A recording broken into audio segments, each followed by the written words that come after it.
عليكم ورحمة الله وبركاته.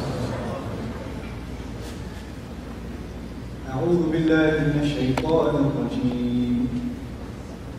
وسارعوا إلى مغفرة من ربكم وجنة عرضها السماوات والأرض أعدت للمتقين الذين ينفقون في السراء والضراء والكاظمين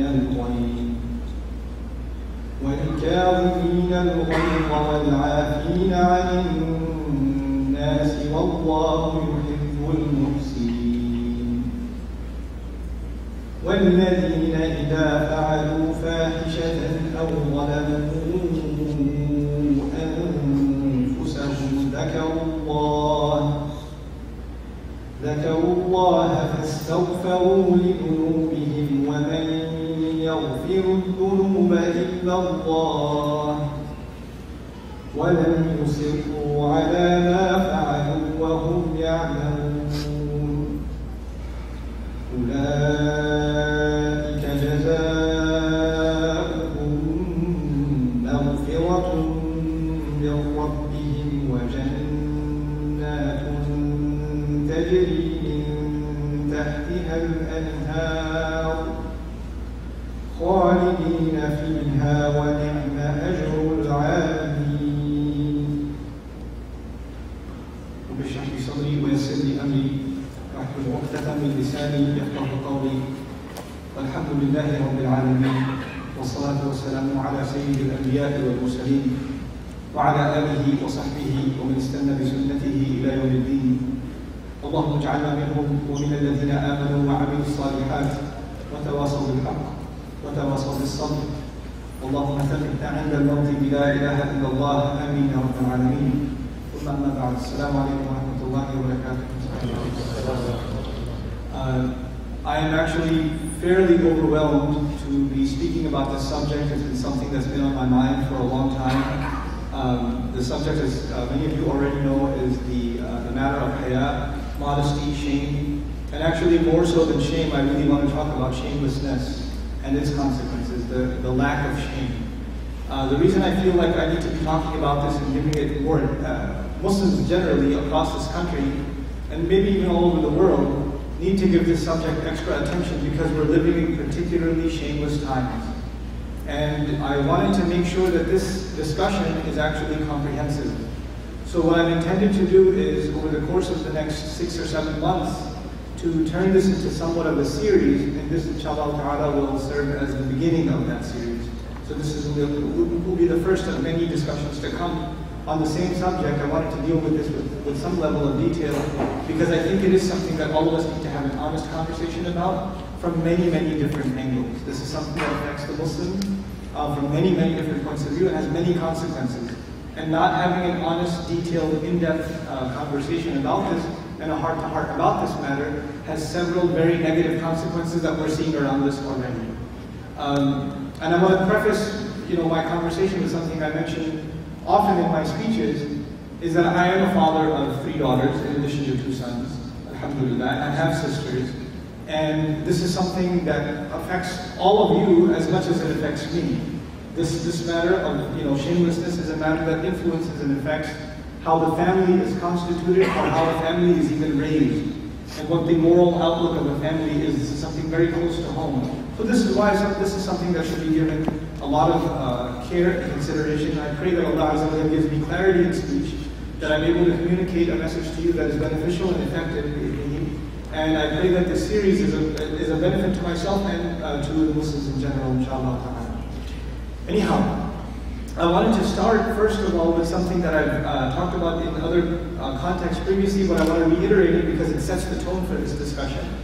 And that is that I want all of us to be cognizant, very aware of 3 trends in our society, 3 trends in the world in which we live, especially here in America, that we need to be aware of and remind ourselves of before we have a healthy discussion about haya. The first of those trends, and I'd like you to remember all 3 of these, the first of those trends is that shamelessness and vulgarity is common and proliferating. It is all over the place. There's a mass proliferation of that which is lewd and shameless and vulgar and despicable. And it's common. It's as common as the air around us. It is all over this society.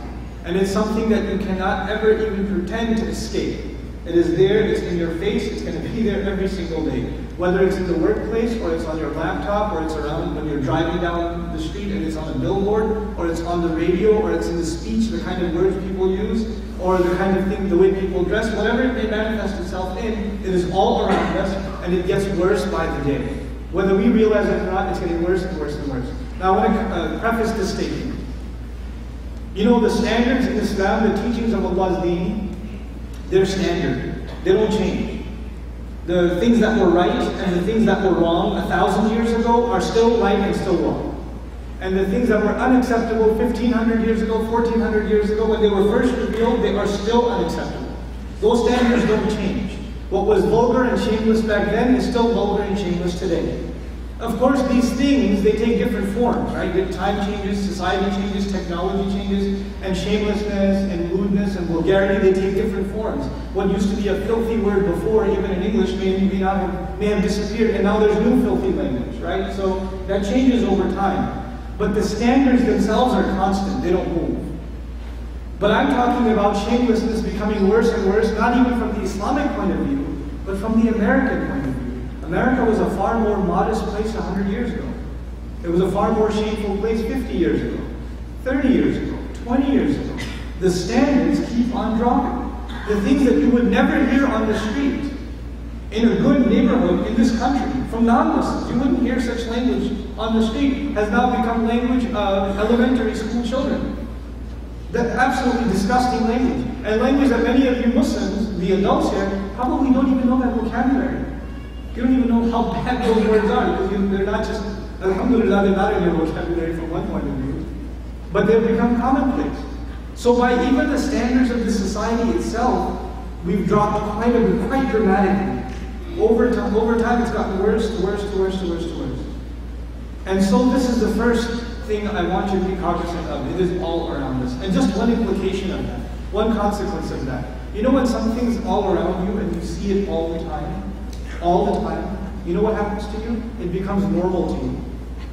Maybe the first time you see it, you're like, astaghfirullah, I can't believe these people are like that. I can't believe what I just saw. I feel horrible about this. You feel dirty inside. But when you see it the next day, and the next day, and the next year, and the next year, and it's just a part of life, then you know what? You see it, and you're like, whatever. I've seen worse. You know, it's not a big deal to you anymore. It doesn't affect you anymore. Because what happened, the big word used is desensitization, right? You're no longer sensitive to it. It no longer, has an impact on you. So the first time when your heart was actually alive, and Iman was in your heart, and when Iman is in your heart, shame is in your heart too. When your Iman was alive, you saw something shameless, the heart was disturbed. But as you are more and more exposed to shamelessness, the heart starts getting harder and harder and harder and harder to the point where you see it and you're like, oh, what's the big deal? What's the big deal? So these standards keep on dropping not only for the society around us, but even in terms of our own sensitivity to it. To the point where you might even get students, young Muslims to argue, not my end of the group. Muslim youth, I'll say this way. Muslim youth to argue, what's the big deal if I do this or that or the other? I won't specify things yet. We'll talk about them in detail later. What's the big deal? I don't see what the big deal is. I don't understand why you're making such a big deal out of this. It's harmless. What do you think I am, a pervert? I'm not. I don't have to be that ultra-sensitive. You don't have to be that conservative, that extreme. So these kinds of things, you start justifying the stiffness of your heart too. So later on in this series, I'll address shamelessness as a spiritual problem. We can talk about the rulings and this and that of setting, but really at the heart of it, it is a spiritual problem. It is a problem of the Iman itself. And the more shamelessness spreads and the more you get used to it, the weaker your Iman is getting. And when Iman gets weak, not only is your sensitivity to shame affected, everything else about your life is affected because our entire life depends on our Iman. Whoever has Iman in Allah, Allah guides his heart. So if the Iman is gone, where's the guidance, right? So it affects everything. But the first problem again, that shamelessness has become widespread, and we are not sensitive to things that we used to be sensitive to. We're less and less sensitive to them, and the bar keeps on dropping. The second thing, that is commonplace in our society that I want you to be aware of. There's an extreme individualism has taken an extreme form. It's turned into a monster. The big word I just used is individualism. You know what individualism is? You're only worried about who? Yourself. You're only worried about yourself. The expression we use in our language is looking out for number one. You ever heard that before? Right? All you're concerned about is yourself. Now, in a capitalist society, that's expected, because the pursuit of happiness means your happiness. Right? The pursuit of opportunity means opportunities for yourself. And the open market means you go make what you can. In other words, you're looking out for yourself. But that's in the marketplace. Now, what I'm saying is from the marketplace, that attitude has left the marketplace and entered into our homes. Entered into the psyche of the human being, where we've become insanely self-centered. So much so, and we're not even talking about Islamic standards, we're talking about from an American point of view. In older societies across the world, taking care of your family was important, taking care of your neighborhood was important, taking care of your culture was important, taking care of, if you're walking out, there's trash on the street, even if you're not Muslim, you'd say, I should take care of my neighborhood, and you pick up the thing and you put it in the trash. Because you're worried about more than yourself. And especially the strongest sense of bond people felt was the bond of family.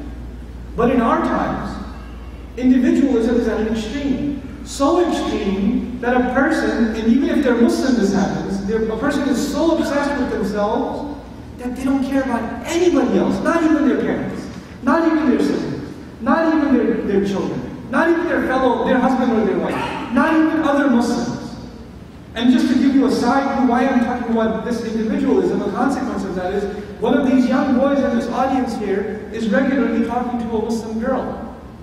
Or worse, and that's a reality. I'm not going to spell it out for you, but one of you is. That's just a fact of life. But when you do it, you say, I love her, man. I love her so much. You don't love her. You really don't. You couldn't care less for her. You think she's cute. That's all it is. You get a kick out of talking to her. You feel good about yourself. It's not about her, it's really about you. You're selfish. And if her parents find out the humiliation they will feel, and if you dump her for another girl, or she's embarrassed in the community, the things she goes through, you'll drop her like a bad habit because you don't care. All you care about is yourself. And she doesn't care about her own family and the pain she will cause them. And you don't care about your dignity. And you don't care about the fact that she's a Muslim and what you're doing is unacceptable to Allah. You don't care. You don't even care about Allah subhanahu wa ta'ala at this point. You become that individualistic. So these things have a manifestation of the way we think. And the way we don't care about consequences. When a person says, I don't care, man, bring it. I don't care what happens.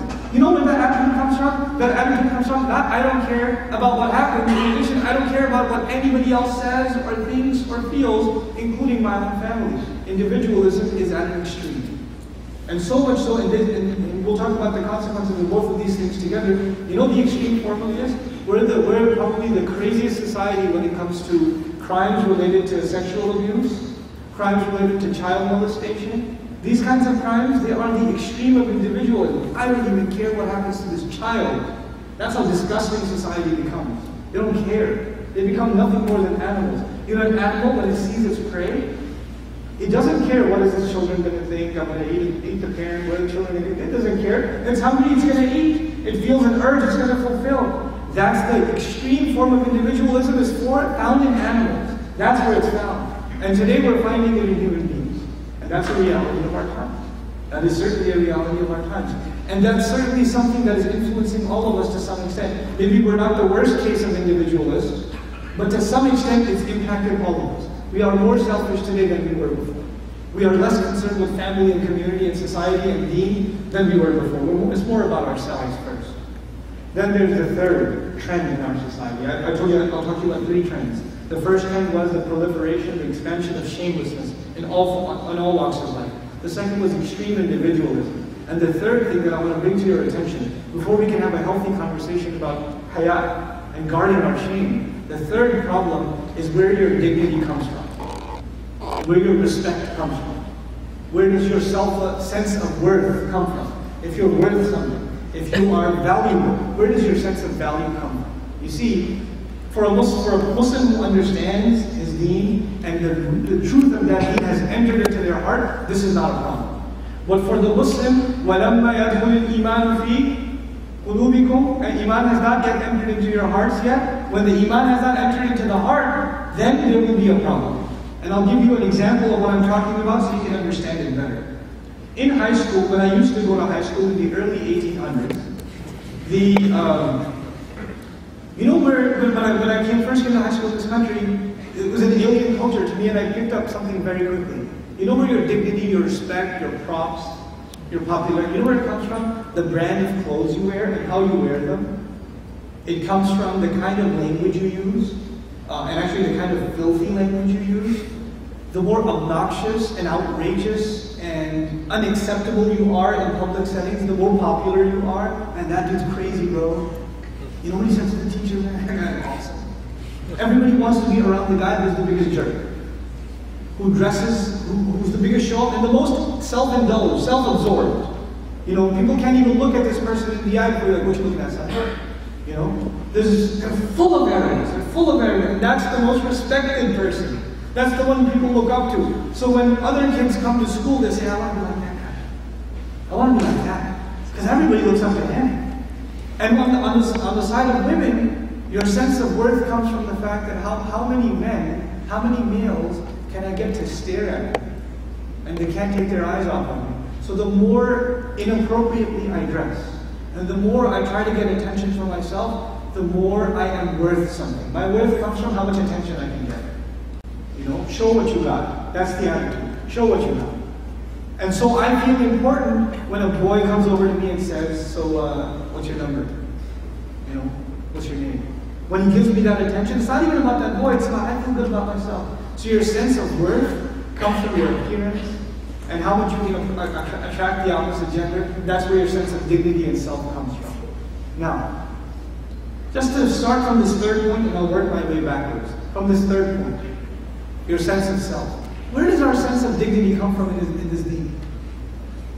Where does it come from? Where do we draw our respect from? Why do I have respect for myself? Before I have respect for anybody else, I have to have respect for myself. Isn't that true? Where do I get respect for myself? You know where I get it from? That Allah has given me the honor of making me from among the Muslims. That's enough for me. Allah honored me. Why do I need anybody else to give me props? Why do I need anybody else to dignify me? I have been honored by Allah Himself. You know, when you graduate, you are handed a diploma from someone important, right? The dean of the school or whoever. When somebody performs bravely or honorably on the battlefield, the general gives them the medal. The janitor doesn't hand the medal. The general gives them the medal, right? Someone important gives you an honor, a certificate, a title. Even back in the day, under kingdoms, the king or the queen will knight the soldier.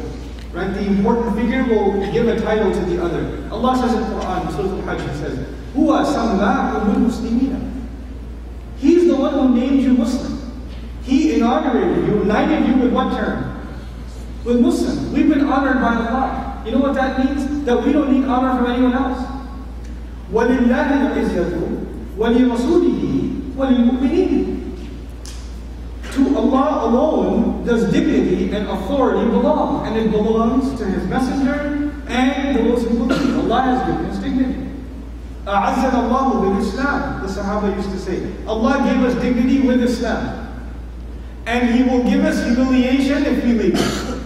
He will give us humiliation if we leave it. So let me set a scene for you. Imagine a young man or a young woman who understands that. They don't dress like anybody else because they know dignity comes from how Allah wants me to dress, because Allah has honored me. So she puts her hijab on, and she covers herself modestly, and she doesn't wear revealing clothes. And the boy doesn't dress like these other zombies that walk around. He's actually dressed in a modest, dignified fashion. And he doesn't gawk at women when he goes down the hallway, even though it's tempting. He keeps his gaze low. And when people look at him, they say, look at this kid. I feel sorry for him. And you know what's going on in his head? I feel sorry for these animals, man. Allah created the human beings and they're no different than animals. How they've humiliated themselves. So instead of feeling like you want to be like them, you'll actually feel sorry for them. I wish she had respect for herself, so she wouldn't have to dress like that. I wish she didn't have to take more and more of her clothes off to acknowledge herself, to feel good about herself. Because Allah has given us something that makes us good about ourselves already. This happens when Iman enters into the heart. It's a natural consequence of it. In other words, being shameful, being modest, You know, having respect for yourself is natural when Iman is deeply penetrated into the heart, and that is the first thing I want to bring to your attention. Now I'm going in reverse. What was the second problem that I brought to your attention? Individuals. Extreme individuals. Extreme individuals. And you know, if you have Iman in your heart, Allah Azza wa Jalla gave us as a consequence of this Iman that you're not only concerned about yourself, who else are you concerned about? Others. And that ripple effect begins with your own family. أَنفُسَكُمْ وَأَهْلِيكُمْ نَارًا. So I'll start from the humanistic point of view. This actually happened in the case of the Prophet ﷺ. This man comes and he's got urges. You know, he says, I want to do the thing. I want to do something very bad. You know. And the Messenger of Allah ﷺ realized that when a person comes like that to the Messenger, don't you think it's embarrassing that he would bring it up to the Messenger? That I'm going to do this with a woman? It's humiliating, right? So the fact that he was able to step on his shame and still come to the Prophet ﷺ means this guy's got some Iman left. Some shame in him is left. So he came to the best counselor he could find, which is Allah's Messenger, sallallahu alaihi wasallam. What counsel does he give him? That's the counsel I want to give you. Look, if you're a young man sitting in this audience, and you have a relationship with a girl, you have a relationship with someone, and it's inappropriate, how acceptable is it to you that your sister should be in a relationship? How acceptable is it to you for someone to be staring at your mother, at your wife, at your daughter? It is unfathomable to us. It's not something we can imagine. It's not something we would tolerate. Well, the one you have a relationship with is somebody's daughter. She's somebody's sister. She's also going to be somebody's wife. She's also going to be somebody's mother. Show some respect. If you have respect for your family, it will be easy for you to have respect for somebody else's family. But if you don't have respect for your own family, it's easy. It's easy to not lower your eyes. It's easy to do whatever it is that you're doing. You know, it becomes easy. So you have to fight this individualism. You have to become respectful of your own family, and then you will find respect for others. And you know, beyond family, family is the bond of blood, isn't it? Family is what binds us together by blood. But there's a relationship Allah gave us that's even thicker than blood. What relationship is that? This deen. When we all share La ilaha illallah, when we all share Muhammadur Rasulullah sallallahu alaihi wasallam, this bond is thicker than blood. We are connected by something that is stronger than any other relationship. So when the other is a Muslim on top of that, you know, she's Muslim too. You know, and I'm not saying it's okay with non-Muslims, don't get me wrong. The fact that you don't even have respect for the strongest of those bonds, and she's also someone who has to stand in front of Allah. And I have to stand in front of Allah. I should have respect for her. If she doesn't have respect for herself, at least I should still have respect for her. If I don't have respect for her, I have respect for her old father. I have that much. SubhanAllah. So, you know, guys come to me sometimes, you know, they're in relationships and things, and they say, Rafi, I know I want to break up with her, man, but I feel bad. She's going to feel bad. She's going to feel really sad. And the sisters, you know, too, there's this brother, we've been talking, we're kind of in love, etc. I realize it's wrong. I want to break it up, but I don't want to break his heart. I don't know what's going to happen then. Listen, let me tell you something. You're breaking his heart and at the same time saving his heart. You're saving his iman. When he's going to get over you, trust me. Trust me. He'll get over you. There'll be others. But what you are saving him from is the torment of losing his entire faith. That's what you're saving him from. SubhanAllah. Show some mercy to the other. Save their faith. Let them go. Let them go. Don't think you're doing an act of cruelty. That is an act of mercy. That's an act of mercy to him and his family. If you let her go, it's an act of mercy to her and her family. Her family is safe from torture and humiliation. That's what they're saying. SubhanAllah. Be merciful. So that's the second, this individualism thing. Will be, the only way you can combat it is to become strong, develop a strong bond with your family. I'll be talking about all of these things in more detail later on, especially the idea, how do you fight individualism? This is something that a conversation has to be had with the youth, and at the same time this conversation has to be had with the elders. Because the problem is on both sides. Parents don't know how to be parents anymore. They don't know how to raise children. They don't know how to communicate with their kids. There's a problem. Some of you haven't talked to your dad for a straight hour for like a year. You don't sit down and talk to your father, your own mother. They try to talk to you, you say, how's your day? Yeah. So where'd you go? Somewhere? What you doing there or something? I gotta go. And then you text your friend, my dad's talking to me too much today, I don't know what's up. Because it's not normal for you to communicate with your family. How can you have a strong bond in your family if you don't even talk to each other? How's that going to happen? So it has to happen. This situation has to be resolved from both sides, from the youth and from the elders. There has to be some kind of open communication and dialogue. And usually, if you do talk for more than an hour, guess what happens? The guys can tell me very easily. It gets nasty, doesn't it? They start saying what you're not doing in your life, what a loser you are, what you could have done, you didn't do it. I can't take this anymore. I'm going to go outside. I'm going to take a walk. You know? So we have to fix that bond in family if we really want to combat extremism. What was the first thing I mentioned? That's what I want to wrap up with now. What was the first thing I mentioned? The proliferation, the expansion, the commonness of shamelessness. Here I just have very simple advice for you as this introduction. Very simple advice. You have to raise the bar when it comes to your own standards of what you allow yourself to watch. It starts from that. Most of us are victims of shamelessness, not first because we went out with somebody, or we went somewhere to see something bad. It started from a screen, sitting at home. You saw something, and you didn't change the channel, or you took a little too long to change it. You lowered the bar for yourself. You said to yourself, the movie is only PG-13, it's alright. It's only got one bad scene in it, it's okay. Or I'm watching the playoffs or the football game, there's only a couple of bad commercials in there, but that's alright. The game's important. In other words, you lowered the bar for yourself. You allowed yourself to see things, and subsequently, the times we live in, the father is sitting there, the sister is sitting there, the mother is sitting there, the daughter is sitting there, the wife is sitting there, and they're all looking at something shameless.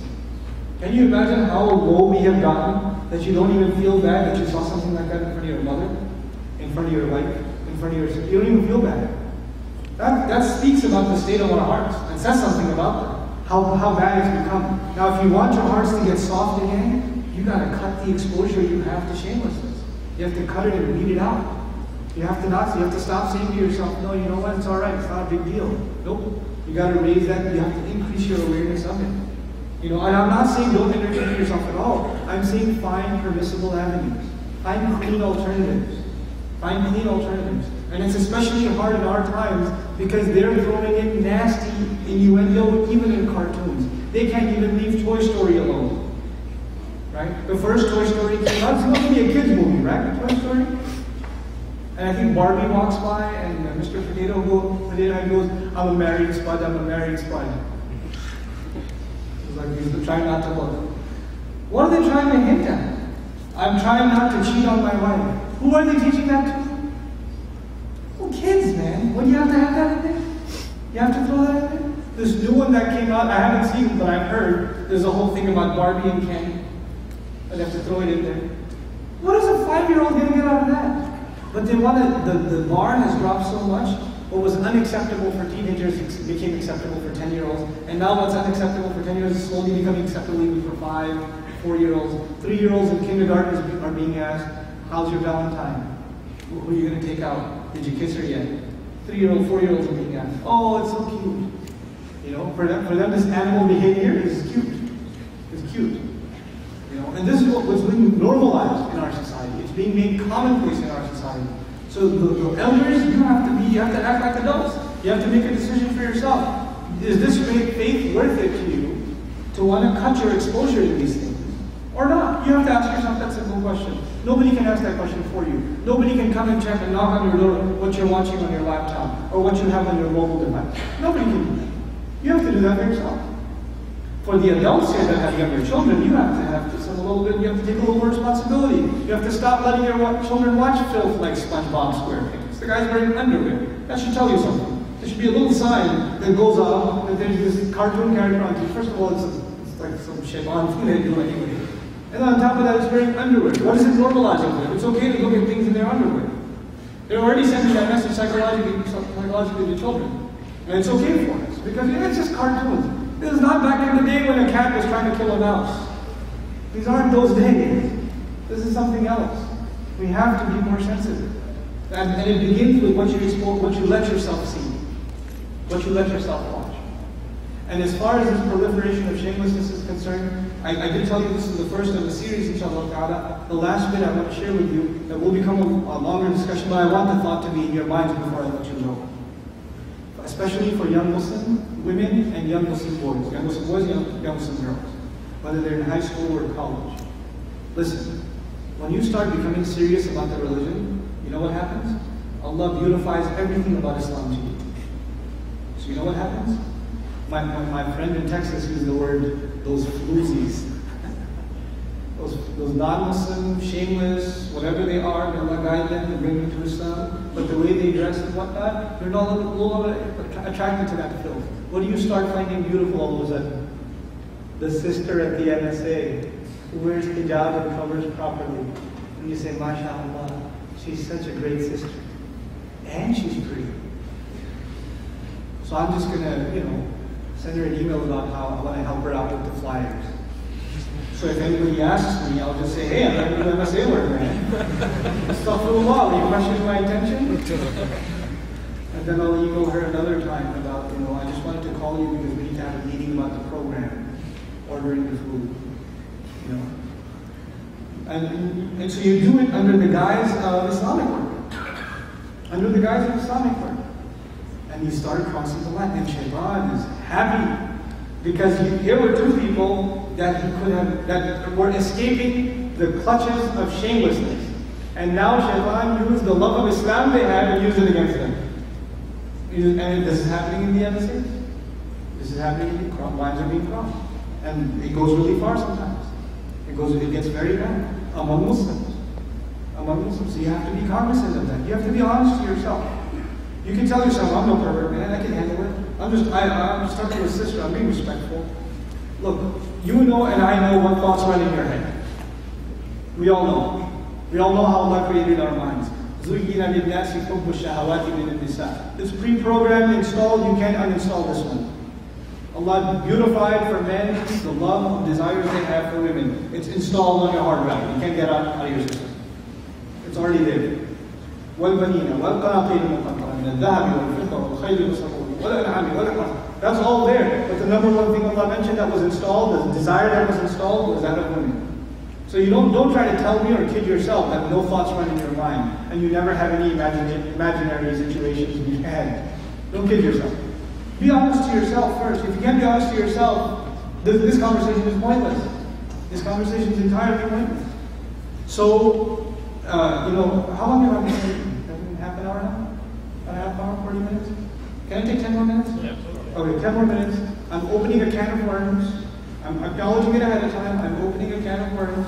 This is going to be something that offends some of you. But I feel obligated to share it with you because it is killing our youth. You have youth in their 20s, in their 30s, early 30s. You have youth that their parents want them to be successful. So they say, go to college. Okay, go to college. They go to college and they're dorming in college. Or even if they're not dorming, they're commuting to college, they're spending 8 to 10 hours a day on campus. What do they see on campus? I think the guys here know what they see on campus. They see it all the time. So they come to their parents and say, Dad, I think I need to get married. Oh, you're kidding? I haven't graduated yet. And after you graduate, you have to go on to med school. You have to finish that too. Another 8 years or whatever you have to do. For those 8 years, where is this boy going to be? On campus. 8 to 10 hours a day. What's he going to see all around him? Barely dressed women that are throwing themselves at him just to see if they can. Just to see what happens. Just for fun. Just for kicks. Do you think it's going to have an effect on his mind or not? Do you think the fact that he has no avenue, he can't talk to anybody about this. If he tries to talk to his parents about this, it's just shame on you. Pervert, can't hold it. I got married when I was 37 or whatever. When I was your age, the fathers here forget what they were like when they were younger. And then you brought them here.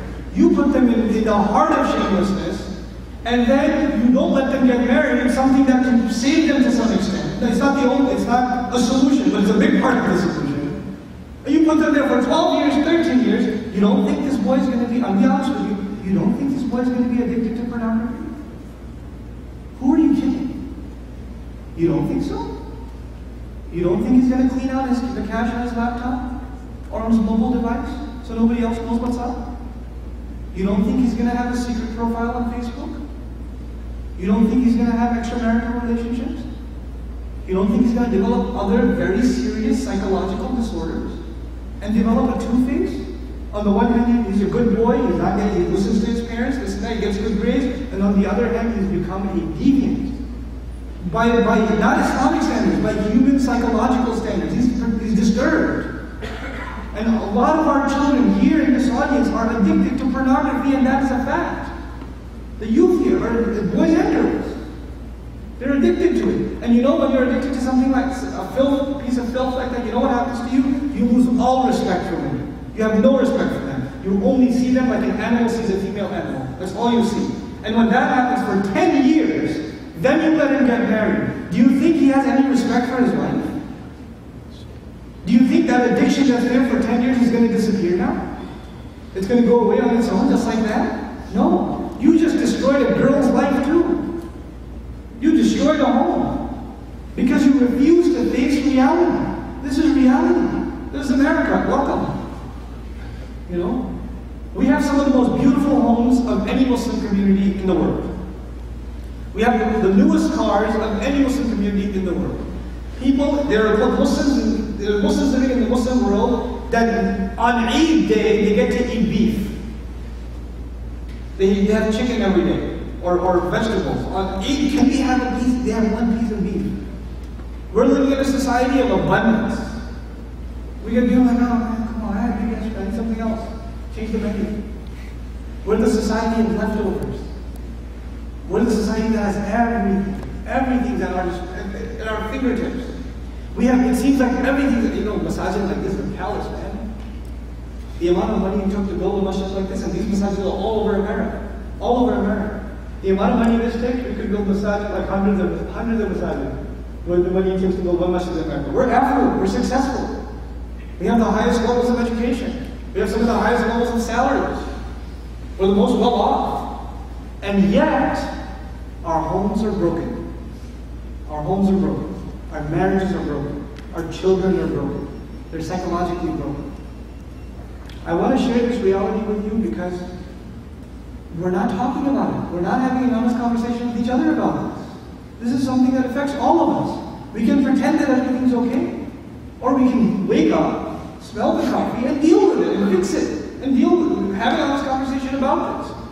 How many of you men here that have teenage children, or you fathers and mothers who have teenage daughters, have talked to their kids about boys and girls? Have talked to their kids about pornography? Because you're afraid to talk to them. Because you're afraid of what you might find out. You're afraid. And they're afraid to talk to you because you're going to flip out. Even if you guys have made mistakes, I don't want you to feel suicidal here. It's okay if you made mistakes. We're all human beings. But the very point of a community is when somebody makes a mistake, when somebody falls, when somebody is engulfed in sin, we say, look, you're a human being, I make mistakes too, let me help you. Let me help you. Instead of just yelling at you and telling you you're going to help, I'm here to help you, I'm here for you, I can help you through this. And if you're not going to do that for your own family, who's going to come and do that for them? How many times all over this country I go, parents come and say, can you talk to my son? Can you talk to my brother? Can you talk to my nephew? Why aren't you talking to them? What magical words that I'm going to say, maybe the way you talk to them is messed up. Maybe you need to change the way you talk to them, This is a fact of life. I was terrified. I was at the convention last week, and I was supposed to speak a late night session about shamelessness to a bunch of sisters. There was a social worker, myself, and Brother Hussein. Another worker did an amazing job. How many questions came from the audience about, what do you do if you've lost your virginity? How do you make tawbah? These are all these girls with hijab. Wallahi, I just wanted to not answer the question. I just wanted to sit there and cry. I got 3 girls. What am I going to do with their kids? I just wanted to sit there and cry. These are my sisters. When these girls have these problems, when these boys have these problems, that's not somebody else's problem. This is my family. You guys are my family because we share la ilaha illallah. When we lose one of our kids, that's my loss too. As sad as you are, I should be equally sad, if not more sad. When this concern becomes primary, you know what happens in our communities? We stop fighting about anything else. We don't care about who's leading salah, who's the imam, how many tarawih they're going to pray, who's on the board, who's not on the board, because we're all worried about our children. We got a bigger problem. And when we're not worried, when we pretend this problem doesn't exist, we got other things to fight about. And that's the reality of most communities. They close their eyes to the things that are happening. Most of our communities across America, fights are going on inside masajid. That's a fact. It's a shameful fact, but it's a fact. You know, we complain about the corrupt Muslim governments across the Atlantic. You guys are big little governments in masjid. It's the same exact corruption. And why? Because the real priority of saving our own children is not even a point of discussion.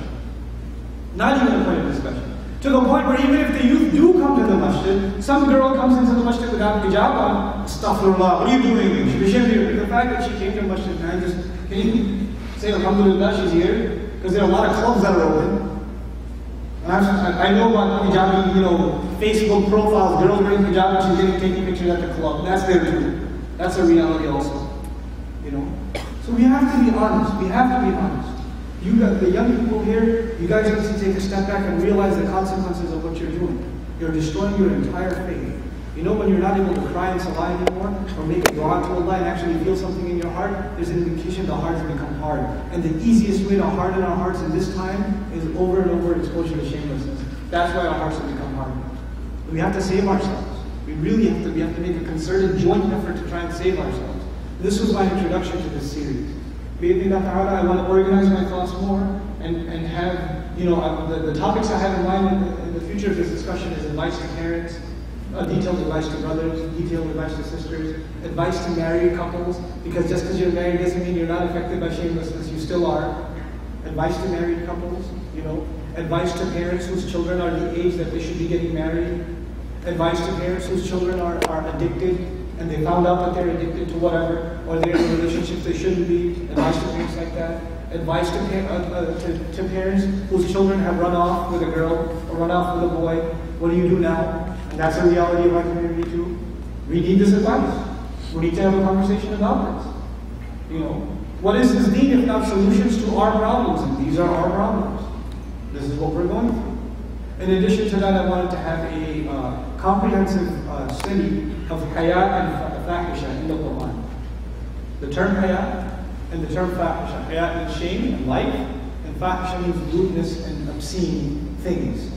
I wanted to have a detailed discussion of all the ayat, all the places it appears, and just study it comprehensively. And then in the end, inshallah ta'ala, some of my colleagues contribute to certain discussions about gatherings, the fifth discussions that are related about, you know, code of dress and rulings on mixed gatherings and things like that. I'm not qualified to talk about those things. Those are fiqhi matters, those are for fuqaha, so I'm going to leave those till the end. But these other things I want, inshallah ta'ala, be able to put a comprehensive discussion together. So please do make dua for me that I'm able to do that and to do that effectively and in a way that is beneficial to all of us. And with that, inshallah ta'ala, I'd like to thank all of you for listening. I hope you don't ask me loaded questions because this is a pretty loaded subject.